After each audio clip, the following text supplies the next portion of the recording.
Un'accoglienza veramente così calorosa che per noi è commovente,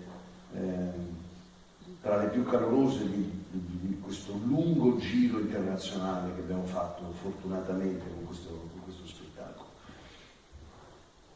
Me la cavo spesso con una frase che mi aiuta a spiegare perché Napoli a quella latitudine di tanta... Io dico spesso che Napoli è una sorta di comédie française en plein air,